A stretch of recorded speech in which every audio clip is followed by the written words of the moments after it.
नमस्कार, आदाब, सत श्री अकाल। मैं आपका दोस्त सिंगर जुनैद सोनू आप सभी का इस ब्लॉग में स्वागत करता हूं।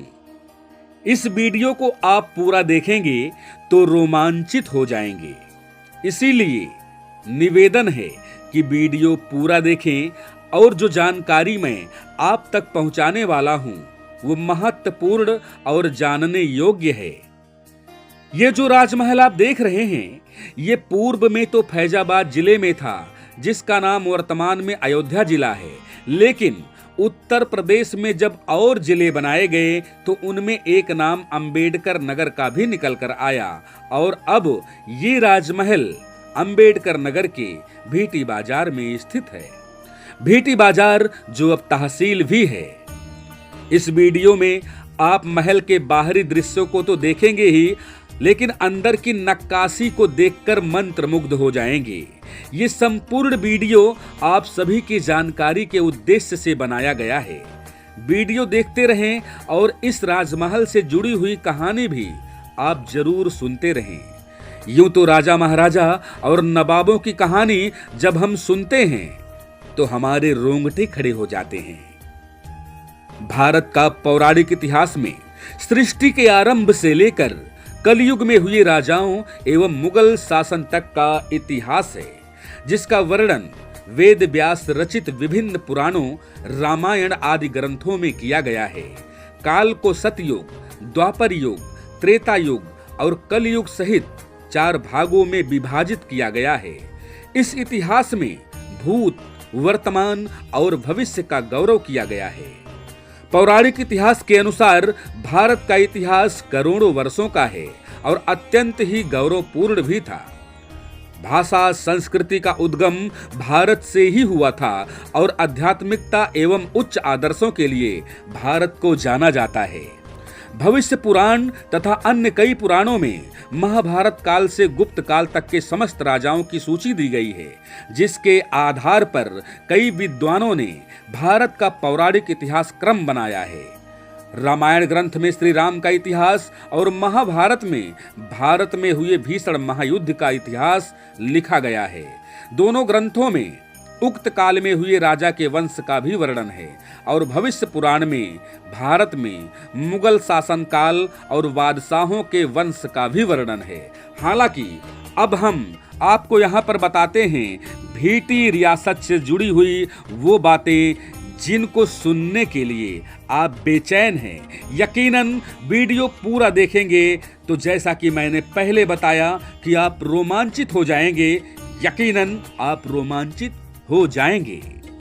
22 जनवरी 2024 का वो दिन, 22 जनवरी 2024 का वो दिन जो अयोध्या में रामलला की मूर्ति स्थापित की गई, भगवान राम को भव्य मंदिर में प्रतिष्ठित किया गया।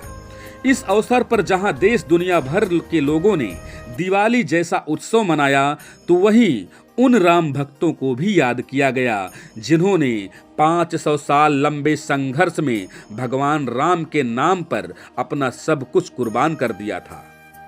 इन बलिदानों में सबसे पहला महत्वपूर्ण उल्लेख उस समय भीटी के राजा मेहताब सिंह का आता है।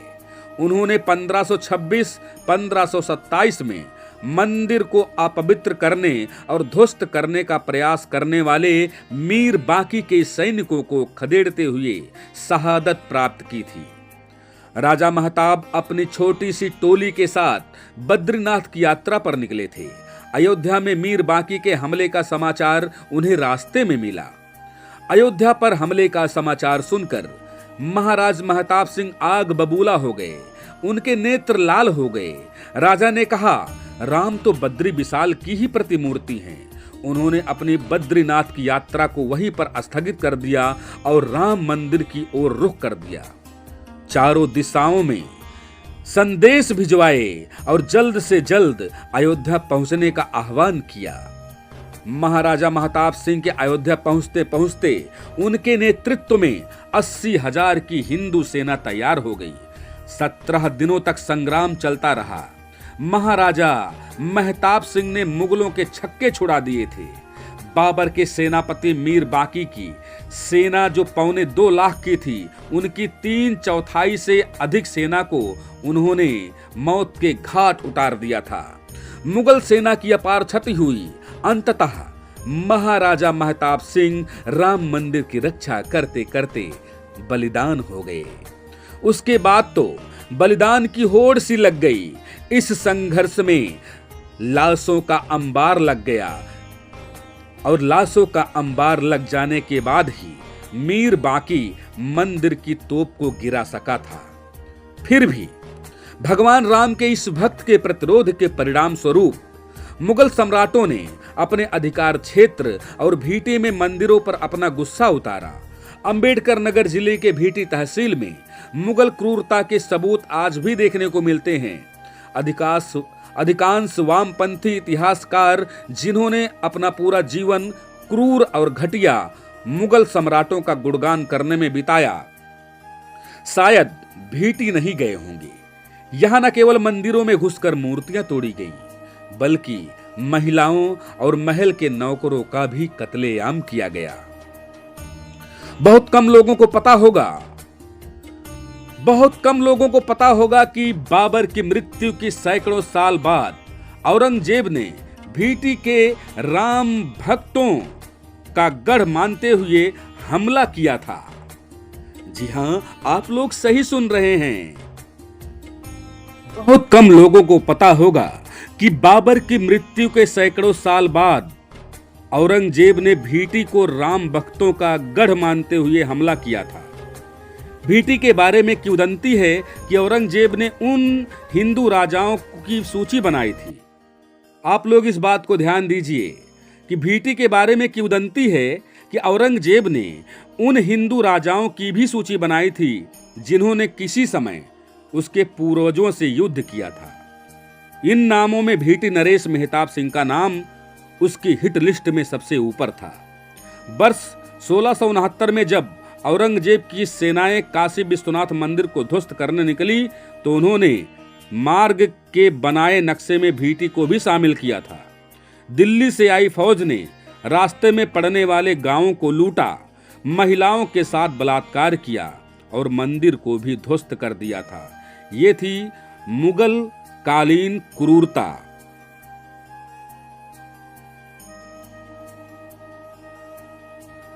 अब मैं आपको भीटी रियासत की कुछ वंशावली बताने की कोशिश करता हूं।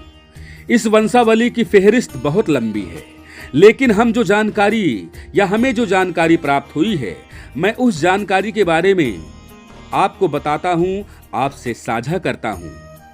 मेहताब सिंह का नाम, राजा मेहताब सिंह का नाम आप लोगों ने सुना और उनके बाद बहुत राजा और तालुकदार हुए, परंतु एक नाम जिनका नाम उच्चारण करने से लोग डरते थे और वो नाम था राजा उदयभान प्रताप सिंह।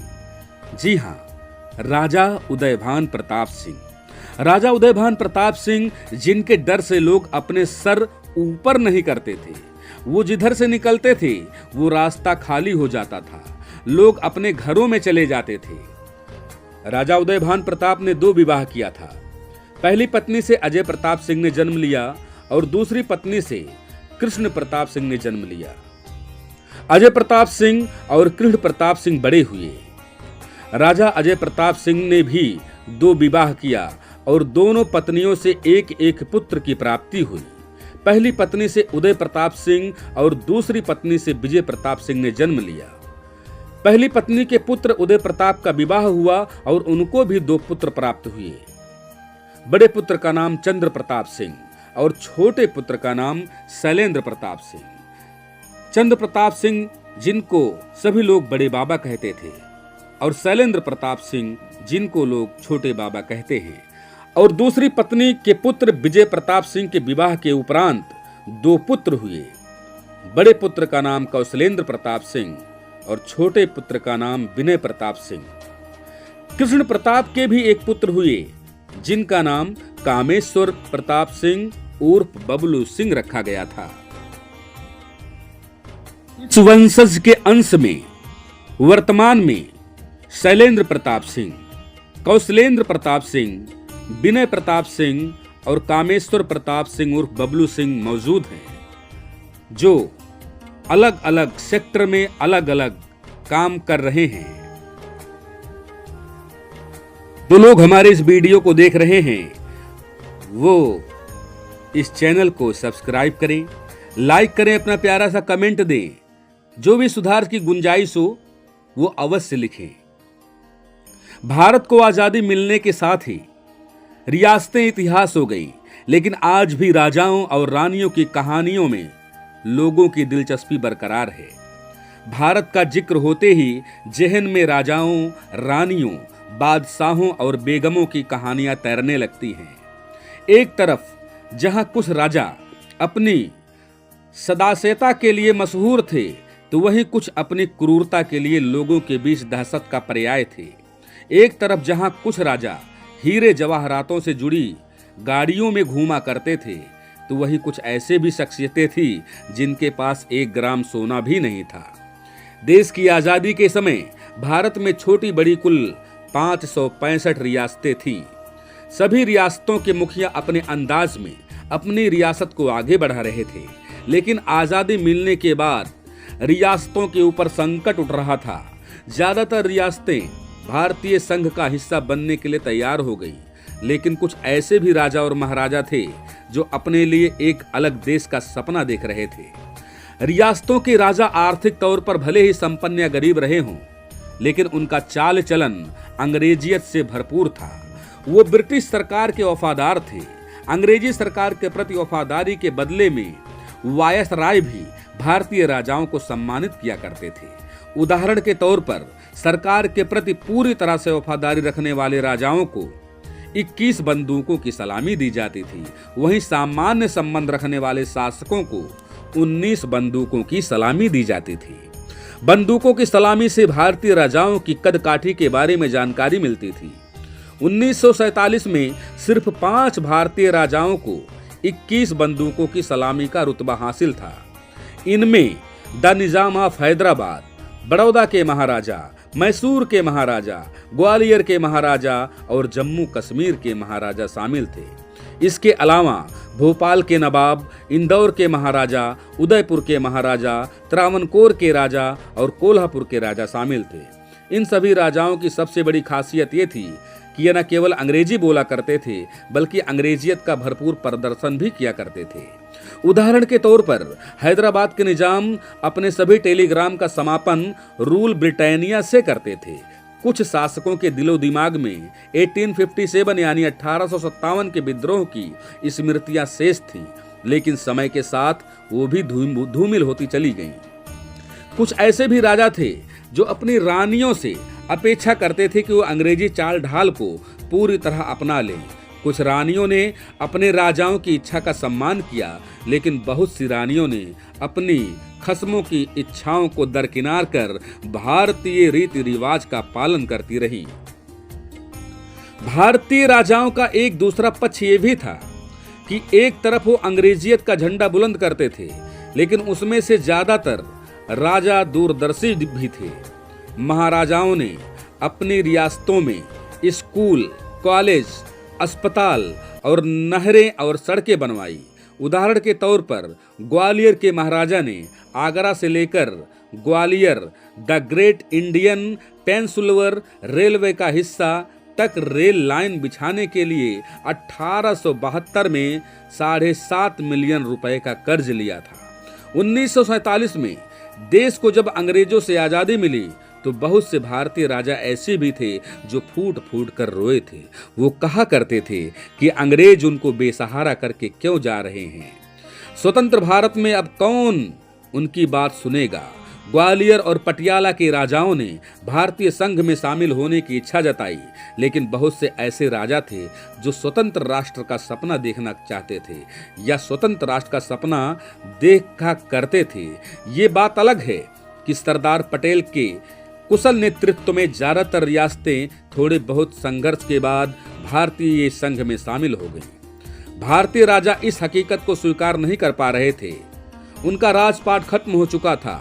इतिहासकारों का कहना है कुछ राजाओं ने अंतिम वायसराय लॉर्ड लुई माउंटबेटन से अपना दुखड़ा रोया, कुछ राजाओं ने अपनी नियति समझकर भारत की आजादी को स्वीकार कर लिया, लेकिन बहुत से राजा भूली बिसरी यादों से बाहर निकलना नहीं चाहते थे।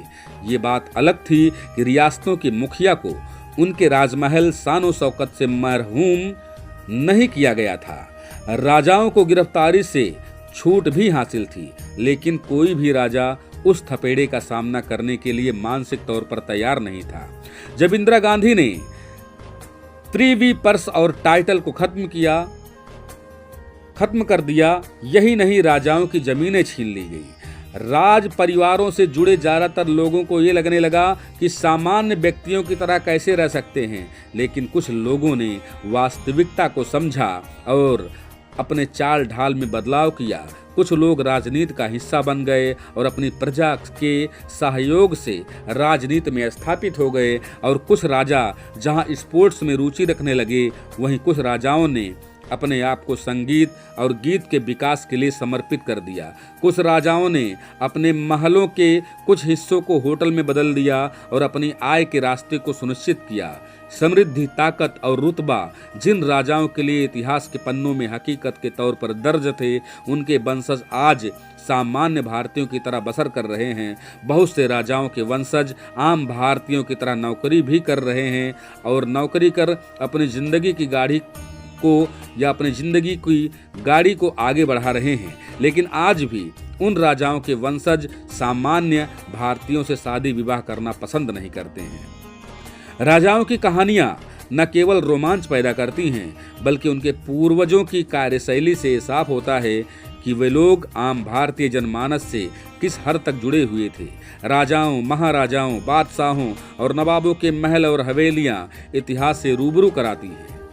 एक एक कर हम भारतीय राजाओं के शान शौकत या उनकी दयनीय हालत से आपको रूबरू कराते रहेंगे।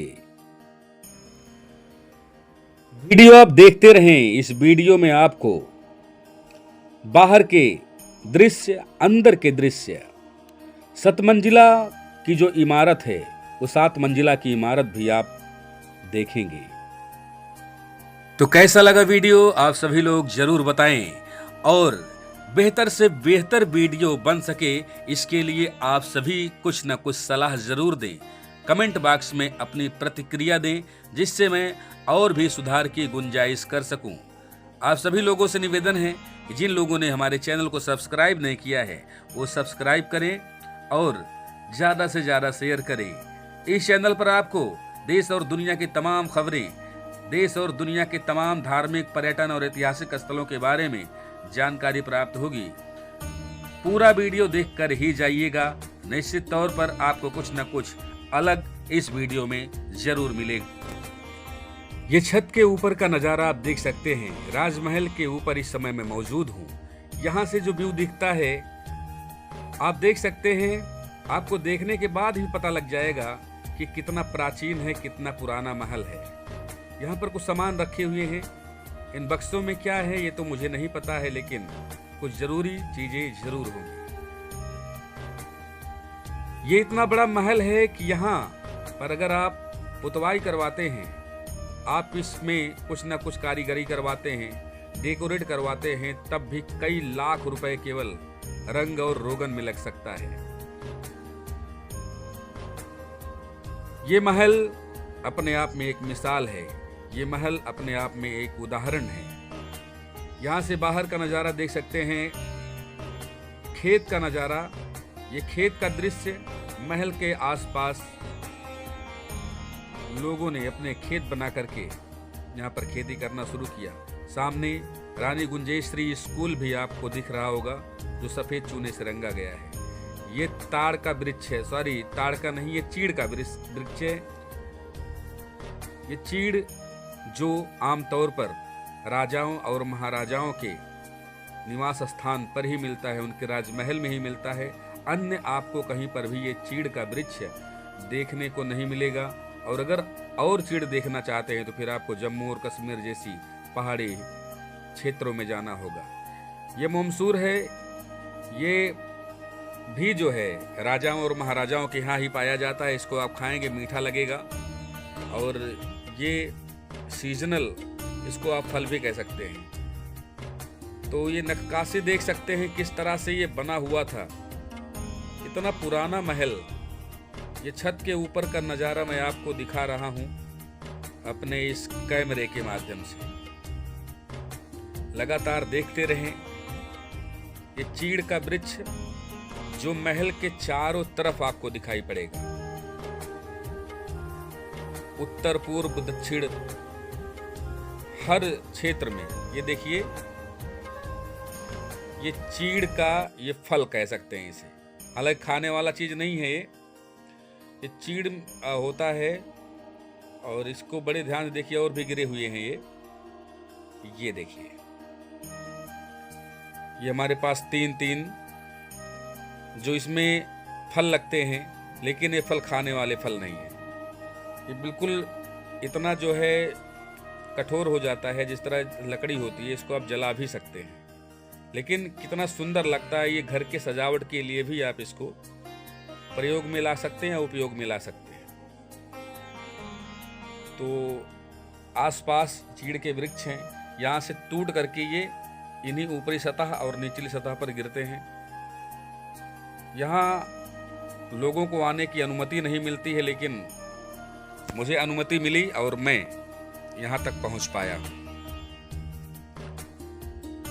ये बाहर का नज़ारा है, ये बाहर के सीन है, और ये बाउंड्री के अंदर का सीन है। देख सकते हैं कितना पुराना एक खंडहर नुमा इमारत बन गया है। धीरे धीरे खंडहर में ये तब्दील होता जा रहा है। ये महल खंडहर का आकार लेता जा रहा है, लेकिन अंदर में शुरू में ही आप लोगों ने देखा कुछ काम भी कराया गया है और कुछ नवीनीकरण इसमें हो भी रहा है। लेकिन इतना बड़ा महल, इतने बड़े महल का अगर नवीनीकरण फिर से कराएंगे यानी सौंदर्यकरण कराएंगे तो करोड़ों रुपए लग जाएंगे। आज आप एक फ्लैट लेने शहरों में जाते हैं तो कई लाख रुपए या फिर करोड़ों में बात कर लें। यहाँ तक कोई भी यूट्यूबर पहुँच नहीं पाता है, यहाँ पर कोई भी किसी को भी अनुमति नहीं मिलती, लेकिन आपका भाई सिंगर जुनैद सोनू जिसको अनुमति मिली, ये 7 मंजिला इमारत आप यहाँ से देख सकते हैं। वहाँ पर भी मैं आपको भी लेकर चलूँगा। 7 मंजिला के बिल्कुल बगल में ही भीटी का तहसील भी है, जो तहसील मुख्यालय है वो 7 मंजिला इमारत के जस्ट बगल में ही है। कैसा लगा वीडियो? आप सभी लोग अपनी राय देते रहे, अपनी प्रतिक्रिया देते रहे। आइए एक और ये सीढ़ी लगी हुई है, यहाँ नीचे जाकर देखते हैं क्या यहाँ का रास्ता खुला हुआ है। चलिए उतरते हैं नीचे इन सीढ़ियों के माध्यम से। रास्ता खुला होगा तो अभी जानकारी मिल जाएगी, लॉक हुआ होगा तब भी जानकारी मिल जाएगी, और क्या है इसकी भी जानकारी मिलेगी। बने रहे वीडियो में। तो यहाँ हम पहुँच गए हैं। अच्छा, ये रास्ता तो मैं खुद ही भूल गया था। ये रास्ता एग्जिट का है, बाहर निकलने का। देखिए बाहर का रास्ता है और मैं बाहर निकल भी रहा हूँ। धीरे धीरे करके मैं बाहर निकलूंगा और बाहर से होते हुए मैं आपको 7 मंजिला इमारत की तरफ ले चलूंगा। लेकिन उसके पहले जो बाबा फकीरनाथ का मंदिर है, वहाँ पर एक बहुत ही पुराना कुआं है। उस कुएं का पानी हम लोग बचपन में पिया करते थे। उतना ठंडा पानी, बर्फ का पानी भी शर्मा जाए, इतना ठंडा पानी उस कुएं से निकलता था। और लोग कहते थे कि उसमें बर्फ डाला जाता था, जबकि ऐसा नहीं था। ये अंदर का नज़ारा है। ये अब मैं नीचे आ चुका हूँ। नीचे आने के बाद आप देख सकते हैं किस तरह से बाहरी क्षेत्र, हालांकि अंदर में काम हुआ है ऐसा नहीं है, काम हुआ है। ये अंदर का नज़ारा देख सकते हैं फिर से।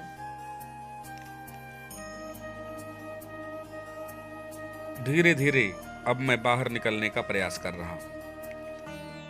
ये जो बाहरी बाउंड्रीज थी वो बाउंड्री बहुत पुराने हो चुके हैं, हालांकि गिरे नहीं है लेकिन जर्जर हो चुके हैं। ये इमारत अब बिल्कुल धीरे धीरे खंडहर में तब्दील हो रहा है। लेकिन ये एक मिसाल है, यहाँ पर कोई भी आता है बाहरी आदमी, बाहरी व्यक्ति, तो ये जरूर पूछता है इसका निर्माण कब हुआ, किसने करवाया था, जिज्ञासा होती है मन में ये पूछने की। आप देख सकते हैं इतना बड़ा महल। इस महल का सबसे मुख्य जो इस महल की मुख्य बात है वो है यहाँ का मुख्य गेट, मुख्य द्वार। ऐसा द्वार किसी भी महल का नहीं बना है। बनारस में राजा साहब का ये गेट था जिसका नाम भीटी गेट था।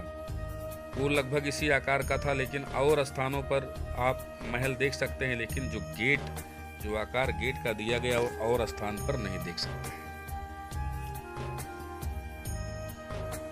ये देखिए कितना सुंदर, कितना अद्भुत लग रहा है। इसके एक एक अगर नीचे वो एक एक द्वार को देखेंगे तो लगेगा कि वास्तव में उस समय की क्या कारीगरी थी। आज तो तमाम आधुनिकता के दौर में तमाम ऐसे मशीनें आ गई हैं, लेकिन उस समय कौन सी मशीनें थी। ऐसे ऐसे पिलर बनाए गए थे।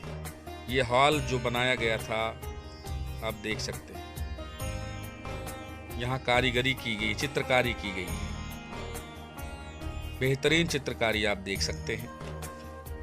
यहाँ पर देखिए भगवान शंकर, माँ पार्वती, नंदी के साथ। और ये चित्रकारी जो किया था, ये चित्रकारी किया था हमारे भीटी के ही विजय किराना स्टोर के मामा के लड़के थे, अरुण आर्ट लिखा हुआ है, कादीपुर सुल्तानपुर।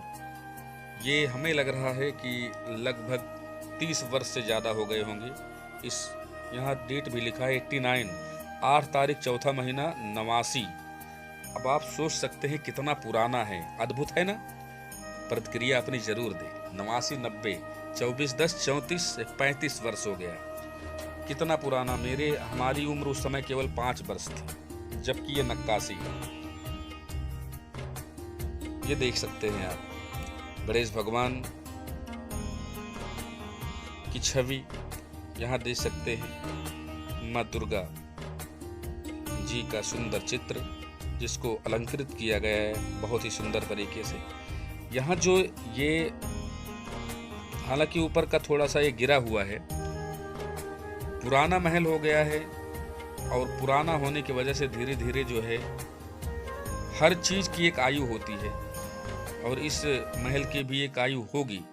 धीरे धीरे ये नष्ट होता जा रहा है, और जब नष्ट हो जाएगा तो हम लोगों के लिए बड़ी चिंता की बात होगी, क्योंकि भीटी के लिए अमूल्य धरोहर है। हम लोग बड़े गर्व से कहते हैं कि भीटी में हमारे यहाँ आइए, घूमने के लिए एक ऐसा स्थान है, एक ऐसा महल है जिसको हम लोग राजमहल कहते हैं। देखिए ये बाहरी नज़ारा, ये उस क्षेत्र का है जहाँ पर बाबा फकीरनाथ का मंदिर है। और जिस कुएं की मैं अभी चर्चा कर रहा था, वो कुएं को आप देख सकते हैं। ये है बाबा फकीरनाथ का मंदिर। बाबा फकीरनाथ का मंदिर, यहाँ के राजा महाराजा जिनकी पूजा करते थे, उनकी हर मनोकामनाएं यहाँ से पूर्ण होती थी। ये कुआं है, ये वही कुआं है जिसकी मैं चर्चा कर रहा था। बचपन में इतना साफ हुआ करता था, इसी कुएं से हम लोग पानी पिया करते थे। हमें आज भी याद है उस समय जब यहाँ फुलवारी में, बगल की फुलवारी थी, वहाँ पर आम को रखवाली करने के लिए दिन भर हम लोग रहते थे और पानी यहीं से ले जाकर पीते थे। वो भी क्या समय थे और आज का ये समय, कितना परिवर्तन हुआ। आज किसी भी व्यक्ति के पास समय नहीं है कि एक दूसरे के साथ बैठ कर के बात करें, अपने सुख दुख को साझा करें। ये आइए थोड़ा अंदर लिए चलते हैं। कुछ तारों से घेरा भी गया है कि अंदर कोई जा ना पाए, लेकिन मैं आपको लेकर चल रहा हूँ उस स्थान पर। अनुमति मिली है इसलिए जा रहा हूँ, बिना अनुमति के कोई भी मत आइएगा, क्योंकि ये सार्वजनिक स्थान नहीं है, ये किसी की प्रॉपर्टी है। और किसी की प्रॉपर्टी में जाने से पहले आपको आदेश तो लेना ही पड़ेगा। देखिए तार लगा हुआ है अंदर न जाने के लिए, तो मुझे आदेश मिला है आप जा सकते हैं, तो मैं यहाँ गया। अब ये देखिए यहाँ का नज़ारा आप देखिए कितनी बेहतरीन तरीके से बनाया गया है। ये चैनल लगा हुआ है, हालांकि चैनल बाद में लगा होगा, उस समय ऐसा कुछ नहीं था, लेकिन ये एक ब्रेकर के लिए लगाया गया है कि उस पार से इस पार कोई ना आ पाए या इस पार से उस पार कोई ना जा पाए। तो एक द्वार जो यहाँ से जाने का एक और रास्ता है, ये बाहर निकलने का बाबा फकीरनाथ के मंदिर तक, या यूँ कहें कि एक उधर का जो स्थान है 7 मंजिला इमारत, वहाँ तक जाने का ये मार्ग हो सकता है। धीरे धीरे अब यहाँ से हम निकलेंगे। अंदर का आप लोगों ने भी वो देखा, बाबा फकीरनाथ का मंदिर अब यहाँ से देख सकते हैं, साफ दिख रहा है, क्योंकि कैमरे में जब धूप पड़ता है, सीधा धूप पड़ता है, तो वो वीडियो जो फोटोज स्पष्ट नहीं हो पाता है। लेकिन जब हम अनुकूल दिशा में जाते हैं तो बहुत ही शानदार होता है, यानी धूप के अपोजिट। फिर से कुआं देखिए, बाबा फकीरनाथ का मंदिर एक बार फिर से दर्शन कीजिए। हालांकि कपाट बंद है, और हालांकि मुझे भी काफ़ी दिन हो गया इस स्थान पर आए हुए, काफ़ी दिन बाद आ रहा हूँ। पूजा हो रहा है या नहीं इसके बारे में मुझे पूछना पड़ेगा। अब मैं लिए चलता हूँ आपको 7 मंजिला वाली इमारत। ये रास्ता है छोटा सा, इसको क्रॉस करके इधर से एक रास्ता बना हुआ है, इसको मैंने क्रॉस किया। धीरे धीरे ये देखिए 7 मंजिला इमारत अब आप सभी के सामने। इसमें अगर आप देखेंगे तो 1 2 3 4 4 मंजिला दिख रहा होगा, बाकी के तल नीचे हैं, इसीलिए इसका नाम 7 मंजिला इमारत रखा गया था। और हम लोग जब आमों की रखवाली करते थे इस बाग में, तो इसी स्थान पर रहा करते थे। रात में भी कभी कभी सो जाया करते थे। हालांकि यहाँ पर जो है श्री मुन्नू काका भी रहते हैं, उनका परिवार इसी इमारत में रहता है। और इधर आप देखें कि मुन्नू काका जी ने बहुत ही सुंदर तरीके से बनाया हुआ है। मुन्नू काका के 2 पुत्र जो आज एक अच्छे मुकाम पर हैं, छोटे पुत्र जो एयरफोर्स में हैं, बड़े पुत्र जिन्होंने अपना खुद का व्यवसाय दूसरे देश में खोल रखा है, नेपाल में उनका व्यवसाय चल रहा है। ये आप देख सकते हैं मुन्नू काका का घर है। ये एक ऐसा इमारत जो भीटी बाजार का सबसे ऊंचा इमारत कह सकते हैं।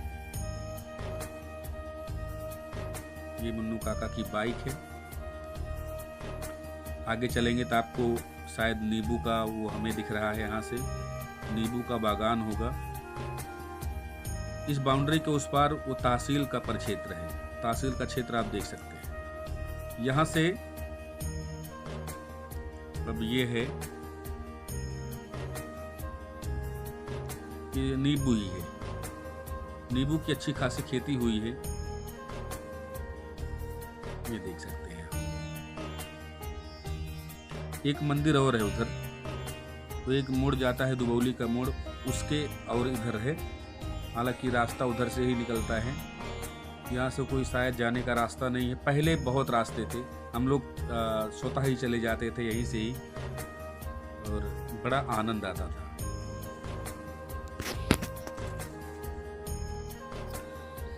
तो इस 7 मंजिला इमारत का भी मैंने आपको दीदार करवाया। काफ़ी ऊंचा इमारत है।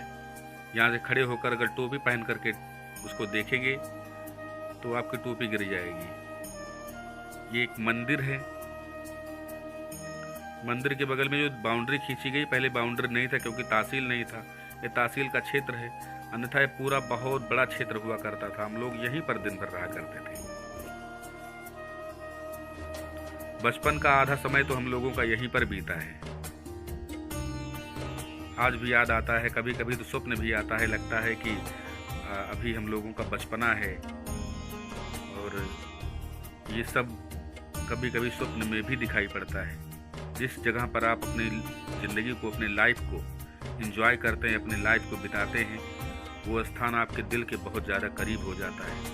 फिर समय चाहे कैसा भी हो, हम उसे नहीं भूलते हैं। बेशक आप अपनी ज़िंदगी में उलझनों से जूझ रहे हैं।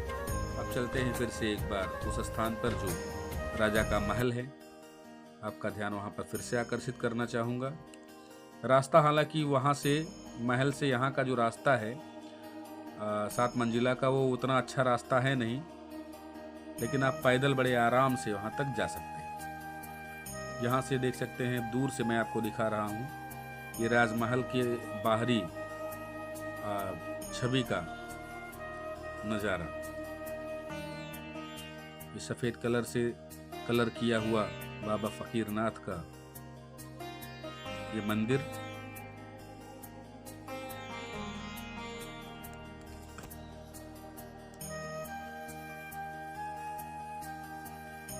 बहुत विख्यात है। बाबा फकीरनाथ का ये मंदिर, एक बार यहाँ चोरी भी हुई थी। यहाँ के लोकल स्थानीय लोगों को पता है। कितना ऊंचा राजमहल है, आप देख सकते हैं।